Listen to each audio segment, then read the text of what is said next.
There's two things that ring true about Europeans and their relationship to us Americans. Vice President Vance's speech to the conference has ruffled quite a few feathers in Europe. In Washington, there is a new sheriff in town. And under Donald Trump's leadership, we may disagree with your views, but we will fight to defend your right to offer it. They never feel or they never admit that they're emulative. They admit they're affected by the ill effects they think of America, but they're not influenced by us. Are you ever scared? I can't be scared, because if you're scared, you can't do your job. And number two, they're the stalwarts of democracy. We have these pathologies of swinging hard to the right, or we're yokels, or we're anti-democratic, or we're MAGA fanatics. But the Europeans are pristine Democrats, we're told, and they're independent of America.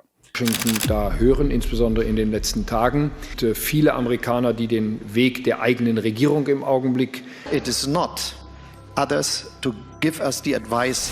Suddenly, Europe is copying the lawfare of the United States. Remember that Letitia James, Alvin Bragg, Fannie Willis, Jack Smith, and E. Jean Carroll in civil and criminal suits for 4 years tried to destroy Donald Trump.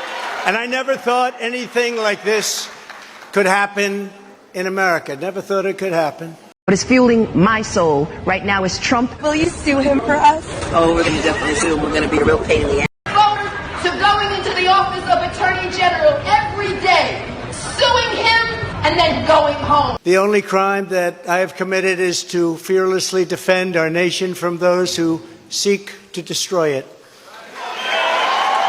They had over $400 million in fines that were leveled at one point, and there were 91 felony indictments. I think Alvin Bragg actually convicted him of 32.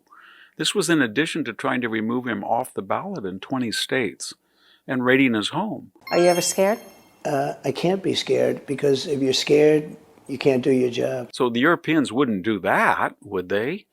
This was a destruction or an attempt to warp democracy, not to let Donald Trump be on the ballot, to put him behind jail. So let me just tell you what's going on in Europe. In February, this conservative, which is usually in the media term a hard right, far right group in Germany, the Alternative for Deutschland, the Alternative for Germany, it won 21% of the vote. It's skyrocketing. In some areas of East Germany, it won 40%. Whether you like it or not, it represents democracy. Und deswegen hoffe ich, und ich gehe heute auch davon aus, dass wir eine Chance haben.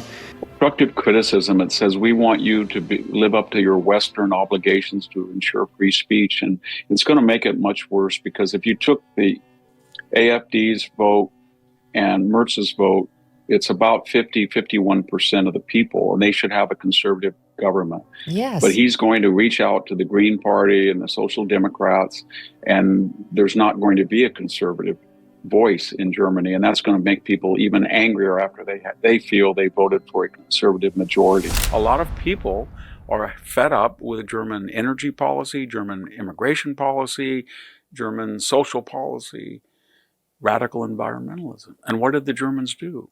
They immediately said, even though they have 152 seats in their parliament, the second largest, no party, no left-wing, right-wing centrist party will make an alliance with them to get a majority of seats under parliamentary democracy to run the government. In other words, even though they had the greatest increase in their popularity, they were ostracized because somebody declared them unfit, even though they had a mandate of the people to be the second most representative party of Germany.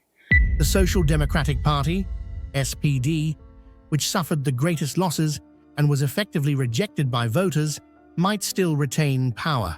Even though they have about half of the support of all German voters, it's likely that the Alternative for Germany will not be represented. And the seats that will comprise the majority will be made up by either a socialist party or the Green Party, or both. Germany's Bundestag consists of 630 seats, and a majority requires at least 316. However, no single party ever reaches this threshold alone. Coalition building is not just a political necessity, it is the fundamental mechanism of governance. there's a populist nationalist backlash, a counter-revolution to the craziness of Europe. And we know J.D. Vance has outlined that craziness: low fertility, high energy prices, bans against fracking, open borders, disarmament, deindustrialization, etc. But the conservatives will not have a voice under their parliamentary democracy, even though they earned a voice. And that's only going to make them more polarized. Mr. Merz said in a speech that given the trajectory of America under Donald Trump, he's distancing himself, and he doesn't really consider the United States an ally anymore. At least he said Trump's America. My absolute priority will be to strengthen Europe as quickly as possible, so that step by step we can really achieve independence from the United States. Think about that for a second. In March, in Romania, a kind of an obscure conservative right-wing candidate came out of nowhere, Mr. George Sescu, and he, in the first round, he came in at the top, and he was predicted this May that he might be the elected prime minister of Romania. And what happened? They declared him unfit. They said that he was, does this sound familiar? Colluding with Vladimir Putin, Putin's puppet, and therefore they removed him from further consideration. They took him off the ballot. And there was no Supreme Court above that court, as there was in the United States, that said you can't do that. So he's off the ballot. He can't be even considered, even though he was the largest vote getter.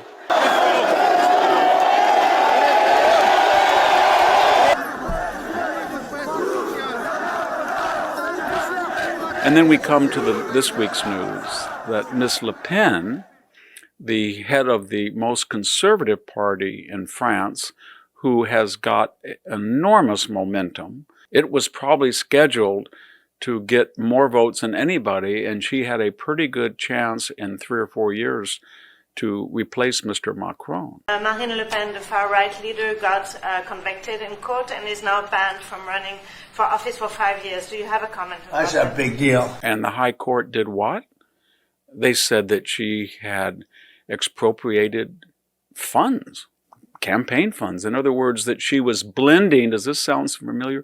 Blending her own campaign with funds allotted from the European Union for other purposes. In other words, there was a distinction without a difference. A lot of people thought she wasn't going to be convicted of anything, and I don't know if it means conviction, but she was banned for running for 5 years, and she's the leading candidate. That sounds like this country. That sounds very much like this country.